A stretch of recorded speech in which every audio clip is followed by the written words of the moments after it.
Place au grand format de ce journal, il est consacré à l'industrie hôtelière qui connaît depuis un certain temps des difficultés liées à la situation politique et sécuritaire du moment. Les conséquences sont nombreuses, parmi elles surtout le ralentissement des activités dû au manque de clients. Pour gérer cette crise, autrement pour ne pas mettre la clé sous le paillasson et surtout pour sauver les emplois, les responsables de ces établissements hôteliers ont mis en place chacun une stratégie. Notre équipe de reportage dirigé par Amadou Sankari a fait le tour de quelques hôtels de Bamako. Son reportage.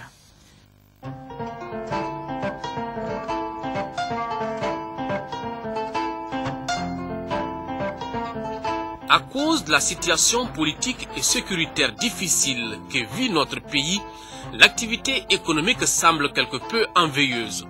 Parmi les domaines affectés, on peut citer celui de l'hôtellerie qui contribue pour beaucoup à l'économie nationale. En faisant un tour dans certains établissements hôteliers de la capitale, on constate que les activités sont au ralenti, comme par exemple à l'hôtel Mirabeau, la résidence Wassoulou, deux établissements de même standing, 3 étoiles. Au niveau de l'hôtel, nous avons 48 chambres et à ce jour, nous avons 3 chambres d'occupées. Donc vous voyez, ça fait 45 chambres de vide. Quand vous allez à la réception, vous allez voir les clés, elles sont arrêtées comme ça. Vraiment, ça fait mal au cœur, quoi. C'est très difficile parce que on peut faire 3 semaines sans avoir un seul client. L'hôtel est fermé. Également au niveau des hôtels d'affaires, même constat.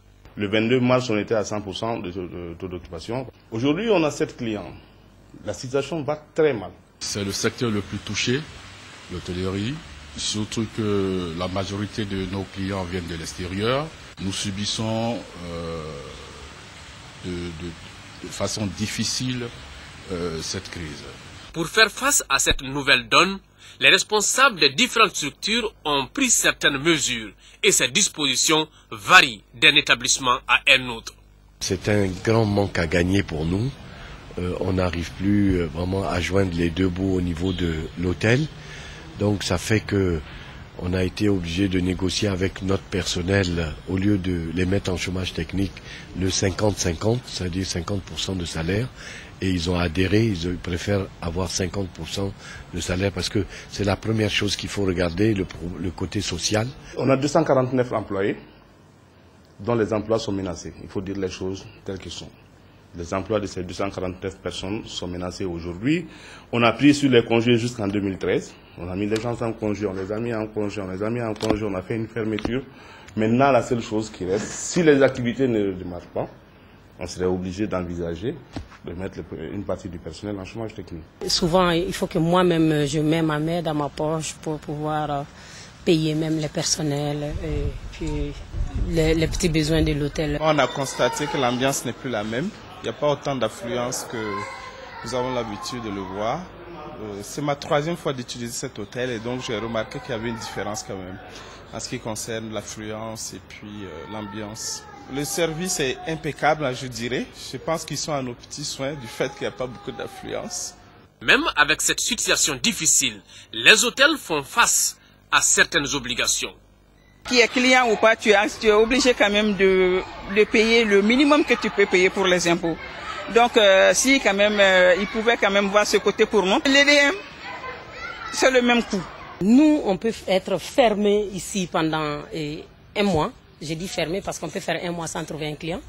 Et l'électricité tombe et rien ne change. Quand la crise est là, il faut réduire la voilure. Il faut réduire les consommations, il faut peut-être désaffecter certains appartements, certains niveaux dans des établissements hôteliers pour réduire la consommation, pour adapter la consommation au mieux à l'activité. La crise, c'est une situation difficile. Chacun doit faire des efforts sur lui-même, doit faire des efforts d'adaptation pour justement pouvoir la traverser. L'accompagnement du point de vue coût du secteur est assez difficile. Il faut qu'on soit innovant. Il faut que nous profitions de cette période d'accalmie pour réfléchir, pour réformer, pour nous adapter au monde moderne. C'est un temps de répit, certes, qui fait mal, mais c'est un temps de réflexion et c'est un temps de mise de jeter les bases d'une vraie reprise. Le jour où les choses vont marcher, qu'on n'ait plus à revenir en arrière pour réfléchir. En cette période de vache maigre, pour tenir le cap, il faut être imaginatif.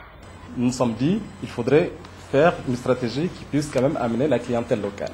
Malheureusement, même la clientèle locale a des réticences. Quand je parle de la clientèle locale, c'est des clients, des amis qui viennent, qui consomment au niveau des différents points de vente. Il s'agit en l'occurrence du coffee shop, du bar, de la piscine. Nous savons que l'État a à faire face à beaucoup de choses. Mais pour les hôteliers, vraiment pour l'entretien des choses, l'électricité, il le faut. Pour la sécurité, l'eau, il faut pour les VRD. Le personnel. Il y a des hôtels à Mopti, je prends un exemple pour Mopti. Mopti, en un jour, ils ont fermé 4 hôtels. Les solutions possibles seront mises en œuvre. L'examen de la situation sera fait. Et nous verrons comment on peut pallier, satisfaire tant soit peu, dans la mesure des possibilités. Malgré cet état de fait, l'espoir reste intact et surtout quand la marmite bout.